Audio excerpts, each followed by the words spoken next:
Assalamualaikum warahmatullahi wabarakatuh. Yang terhormat Ibu Kepala Sekolah SD Nurul Kecila dan yang saya hormati Bapak Ibu SD Nurul Kecila. Di sini saya akan mempresentasikan atau pemaparan dari pembebasan modul 1-4 yaitu budaya positif. Lanjut. Budaya positif di sekolah adalah nilai keyakinan dan kebiasaan di sekolah yang berpihak pada murid. Tujuannya agar murid dapat berkembang menjadi pribadi yang berkarakter, berpikir kritis, penuh hormat, dan bertanggung jawab.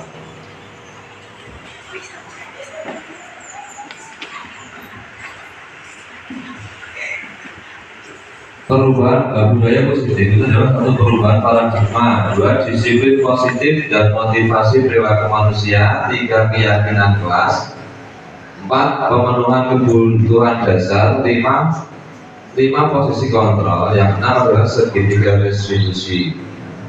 Yang pertama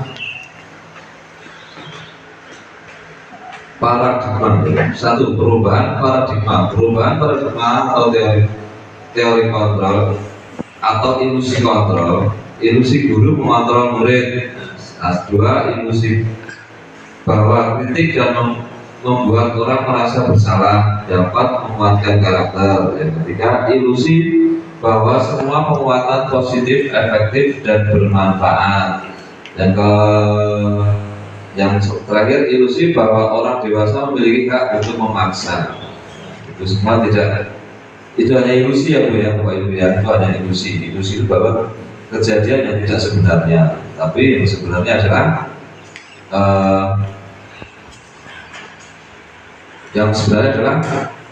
mengerti bahwa anak tersebut adalah sesuatu yang penting gitu ya. Kedua, yaitu simulasi respon kepada teori kontrol tentang dunia. Simulasi atau respon tentang dunia dan teori kontrol tentang dunia, realitas kebutuhan kita sama. Teori kontrol tentang dunia yaitu realitas kita berbeda, kebutuhan kita berbeda. Yang kedua, semua orang melihat hal yang sama. Teori kontrol, setiap orang memiliki gambaran berbeda. Yang stimulusnya, kita mencoba mengubah orang agar berpandangan sama dengan kita. Teori kontrolnya, kita berusaha memahami pandangan orang lain tentang dunia. Stimulus perilaku buruk dilihat sebagai suatu kesalahan. Untuk teori kontrol, semua perilaku memiliki tujuan. Terus yaitu stimulus, orang lain bisa mengontrol saya. Yang teori kontrolnya, hanya Anda yang bisa mengontrol diri Anda. Stimulusnya ya, saya bisa mengontrol orang lain. Teorinya kontrolnya, Anda tidak bisa mengontrol orang lain. Lanjut, stimulus respon tentang dunia, pemaksaan ada pada saat bujukan gagal. Teori kontrol tentang dunia, kolaborasi dan konsensus menciptakan pilihan-pilihan baru. Yang terakhir, untuk stimulus respon tentang dunia, model berpikir menang-menang atau kalah. Teori kontrol tentang dunia yaitu model berpikir menang-menang, tidak ada yang kalah, semua menang. Selanjutnya, dua disiplin positif dan motivasi perilaku manusia. Makna disiplin menurut KHD diajar Dewantoro yaitu filosofinya, di mana ada kemerdekaan, disitulah harus ada disiplin yang kuat. Sesungguhnya disiplin itu bersifat self-discipline, yaitu kita sendiri yang mewajibkan kita dengan sekeras-kerasnya. Tetapi itu sama saja, sebab jikalau kita tidak cakap melakukan self-discipline, wajiblah penguasa lain mendisiplin diri kita. Dan peraturan demikian itulah harus ada di dalam suasana yang merdeka. Itu diambil dari bukunya Ki Hajar Dewantoro, tentang pemikiran konsepsi keteladanan sikap merdeka. cetakan kelima tahun 2013 halaman 470. Lanjut, penerapan disiplin positif. Nah, di sekolah saya penerapan disiplin positif adalah menerapkan kebiasaan pagi salam senyum sapa. Nah, untuk kebiasaan pagi ini sebenarnya sudah dilaksanakan dari dulu, cuma kita dalam penerapannya itu tidak konsisten ya. Mungkin dulu itu sudah bisa, sekarang mulai luntur. Nah, sekarang kita angkat kembali disiplin positif itu. Kita angkat kembali, kita motivasi, kita modifikasi atau kita tambah-tambahin lagi. Yang dulu itu cuma salaman, dan sekarang Bapak Ibu guru datang lebih awal dan menyiapkan menyiapkan senyumnya di depan gerbang gitu. Nah, itu untuk menyalami atau menyapa anak-anak yang baru datang seperti itu, dan menanyakan kabar, bagaimana kabarmu hari ini, pagi ini, seperti itu. Diberi penambahan atau modifikasi lagi seperti itu. Itu untuk menerapkan disiplin positif. Kalau salam, tentunya kita sudah melakukannya setiap pagi, selamat pagi, gitu ya. Untuk senyum, tapi untuk menanyakan kabar dan bagaimana perasaannya itu bisa kita tambahkan. Itu sudah mulai saya terapkan atau saya laksanakan di SD saya. Lanjut, mengapa tidak pernah tugas kerja? Mengapa harus keyakinan kelas? Nah, ini mengapa kita harus memakai jalur bintang menghindari kendaraan keyakinan kelas? Nah, keyakinan kelasnya adalah, ini ada beberapa contoh keyakinan kelas. Di dalam contoh ini ada salah satu yang belum sesuai ya. Sebenarnya sudah benar, cuma belum tepat, belum sesuai. Karena apa? Keyakinan kelas itu kita menghindari kata-kata yang negatif, misalkan kata melarang, kata tidak, terus kata jangan. Nah, itu tidak boleh dihindari kata-kata seperti yang negatif. Kita gunakan kata-kata yang positif. Kerjakanlah, misalnya ada satu contoh, tidak mencontek saat ulangan. Kata tidak ini kita hindari, maka kita pakai kalimat atau kata yang positif, yaitu kerjakanlah ulangan dengan jujur misalkan, atau dengan percaya diri seperti itu. Atau hasil terbaik adalah hasil dari usaha sendiri, bukan dari yang lain, misalkan seperti itu. Selanjutnya, dokumentasi keyakinan. Nah, untuk dokumentasinya itu ada di kelas ya waktu itu. Ya, jadi kelas saya juga buatkan. Cuma kemarin kan waktu masuk pertama itu kita mengadakan kesepakatan kelas. Kesepakatan kelas itu ada beberapa kata-kata yang negatif, sangat banyak sekali. Karena ya memang itu kata-kata dari siswa sendiri. Nah, makanya, setelah saya mendapatkan atau mendapatkan ilmu atau mendapatkan materi ini, kemarin saya ubah untuk kata-kata dokumen melarang, tidak, jangan, itu sudah saya ganti dengan kata-kata yang positif. Lanjut. Kebutuhan dasar manusia, yaitu manusia itu kebutuhan dasar, yaitu cinta kasih atau rasa memiliki dan dimiliki, penguasaan, kesenangan, kebebasan. Di tengah itu ada bertahan hidup. Kebutuhan dasar manusia yang paling utama itu bertahan hidup. Untuk yang dipikir-pikir itu adalah kebutuhan manusia yang berdasar itu setelah kebutuhan yang paling berdasar di tengah itu. Selanjutnya,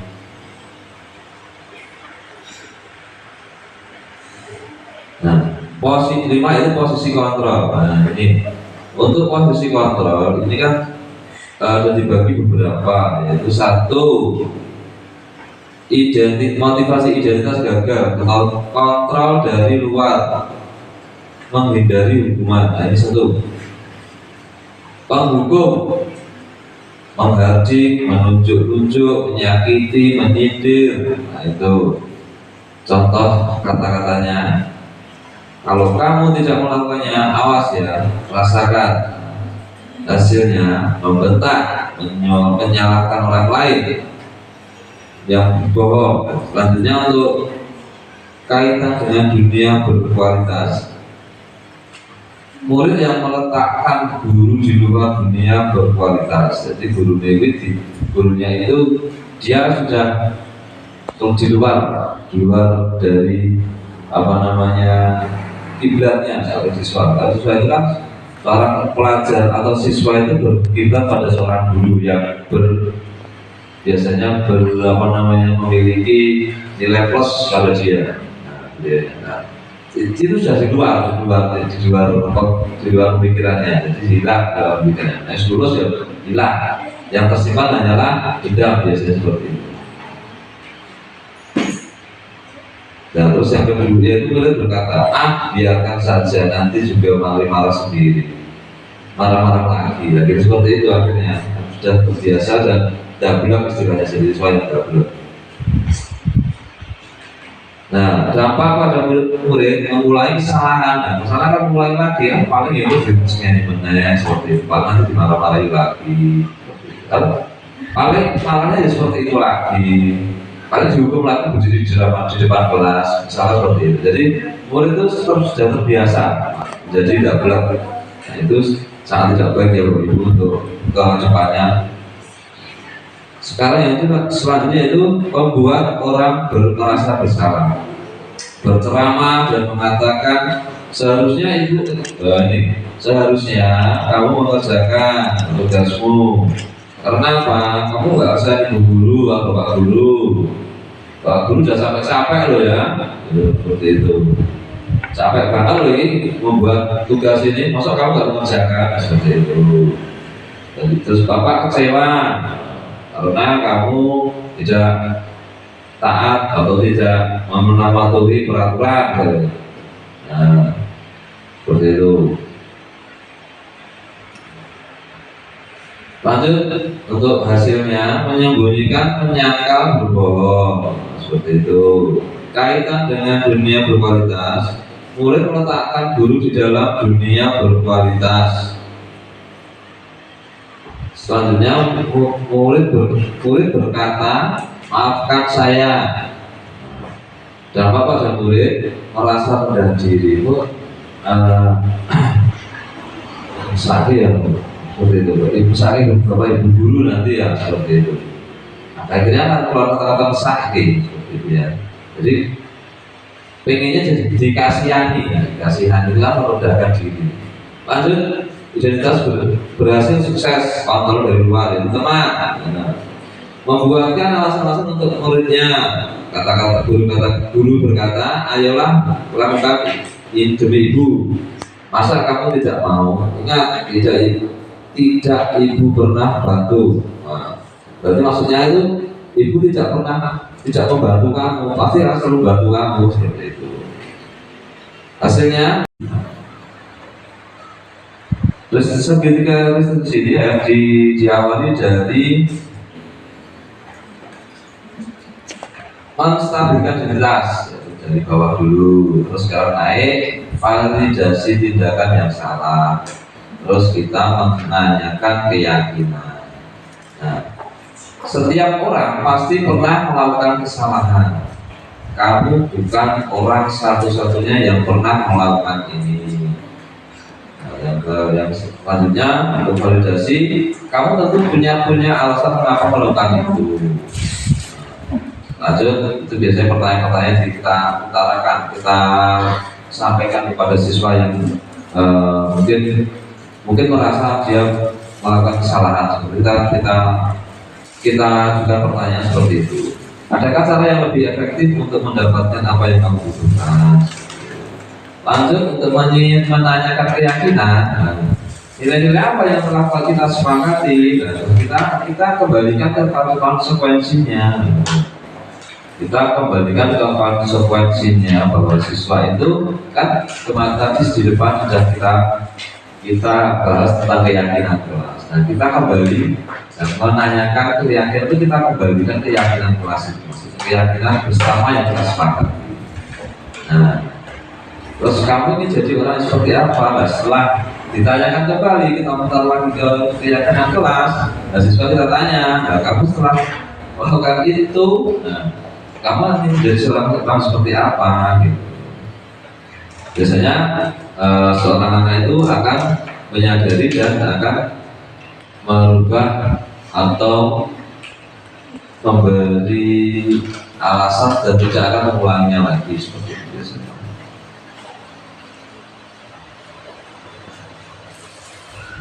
Nah, untuk dokumentasi pelaksanaan segitiga restitusi, nah, kemarin saya sudah melakukan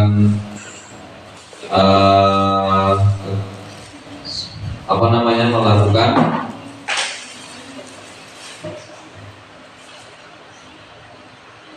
tindakan ini pada salah satu siswa saya yang tidak tidak melaksanakan sertifikat. Nah, saya panggil dan saya ajak ngobrol dan berdiskusi, dan ternyata dia juga memberi tanggapan bahwa saya terapkan segitiga restitusi. Ternyata siswa umpan baliknya sangat baik sekali. Dia tidak merasa terbebani dan tidak merasa dimarahi, tidak merasa bersalah, dan dia walaupun dia tidak merasa bersalah, tapi dia tetap akan memegang konsekuensinya, yaitu tidak melaksanakan tindak. Nah, konsekuensinya apa di keyakinan kelas, dia akan melaksanakan seperti itu dengan senang hati tentunya, tidak terbebani. Tuh. Yang kedua itu tentang itu kemarin masih juga anak yang memakai sepatu putih. Sepatu putih itu juga saya panggil dan saya ajak ngobrol dan berdiskusi dengan menerapkan segitiga restitusi ini, dan anak itu juga menyadari dan dengan senang hati akan melaksanakan apa yang sudah ada di keyakinan kelas kemarin seperti itu. Lanjut.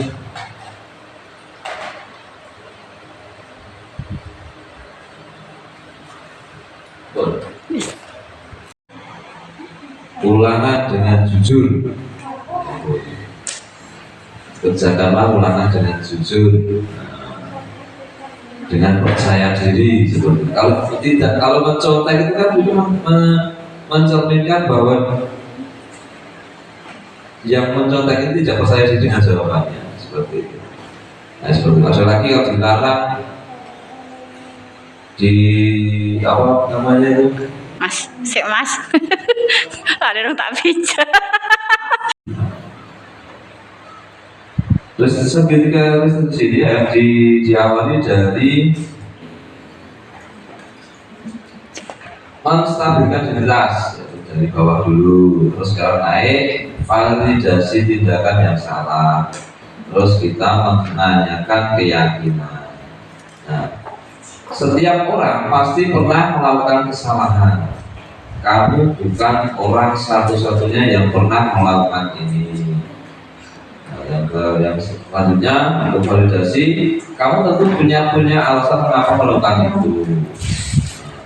Lanjut, itu biasanya pertanyaan-pertanyaan yang kita utarakan, kita sampaikan kepada siswa yang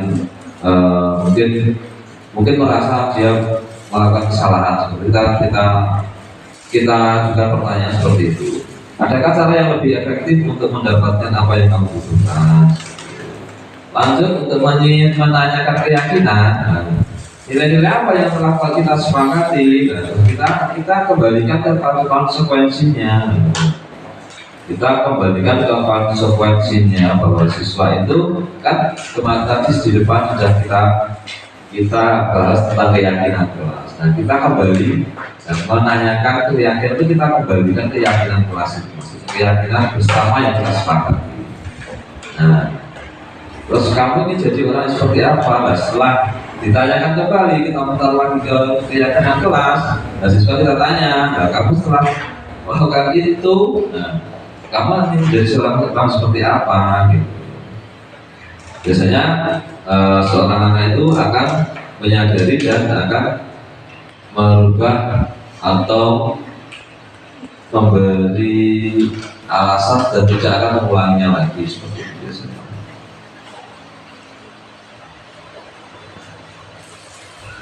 Nah, untuk dokumentasi pelaksanaan segitiga restitusi, nah, kemarin saya sudah melakukan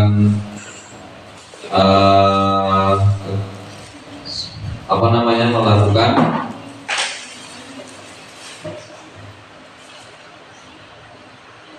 tindakan ini pada salah satu siswa saya yang tidak melaksanakan sertifikat. Nah, saya panggil dan saya ajak ngobrol dan berdiskusi, dan ternyata dia juga memberi tanggapan bahwa saya terapkan segitiga restitusi. Ternyata siswa umpan baliknya sangat baik sekali. Dia tidak merasa terbebani dan tidak merasa dimarahi, tidak merasa bersalah, dan dia walaupun dia tidak merasa bersalah, tapi dia tetap akan memegang konsekuensinya, yaitu tidak melaksanakan tindak. Nah, konsekuensinya apa? Di keyakinan pas dia akan melaksanakan seperti itu dengan senang hati, tentunya tidak terbebani. Tuh. Yang kedua itu tentang itu kemarin ada juga anak yang memakai sepatu putih.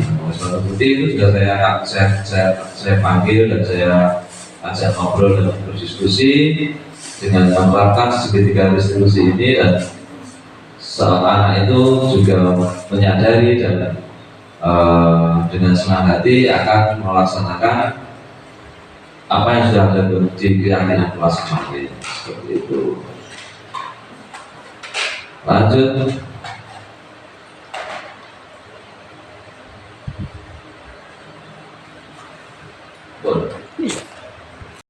Itu tadi presentasi saya tentang diseminasi dan keyakinan kelas.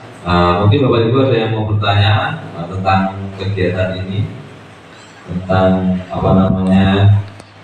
keyakinan kelas, teori kontrol dan sebagainya. Ya, Bu Ani. Terima kasih Pak Alek. Saya di sini tidak mau bertanya, tapi akan menanggapi apa yang dipaparkan Pak Alek tadi. Tadi Pak Alek memaparkan budaya positif yang membuat menurut saya itu sangat bagus untuk dijelaskan kepada Bapak Ibu guru yang lain, agar Bapak Ibu guru bisa mengikuti, begitu ya Pak Alek. Dan ternyata selama ini saya itu salah Pak Alek. Saya itu selama ini kalau ada anak yang salah itu saya itu sebagai penghukum begitu. Setelah saya melihat pemaparan dari Pak Arif tadi, ternyata saya salah. Dan ternyata yang terbaik itu sebagai manajer begitu Pak Arif. Saya pikir itu kalau anak itu dihukum itu bisa jeda dan tidak mengulangi lagi.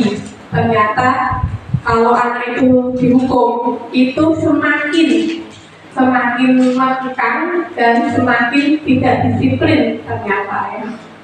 Jadi kedepannya saya akan melakukan apa yang dipaparkan Pak Arif tadi. Terima kasih sekali lagi Pak Arif. Mungkin begitu saja yang dapat saya sampaikan. Terima kasih untuk tanggapannya dari Bu Ani. Mungkin ada beberapa guru yang lain. Ya, kalau sudah tidak ada, terima kasih atas partisipasinya dan semangatnya dalam mengikuti presentasi ini. Nah, bila ada salah satu tutur kata yang kurang berkenan, saya mohon maaf. Wassalamualaikum warahmatullahi wabarakatuh.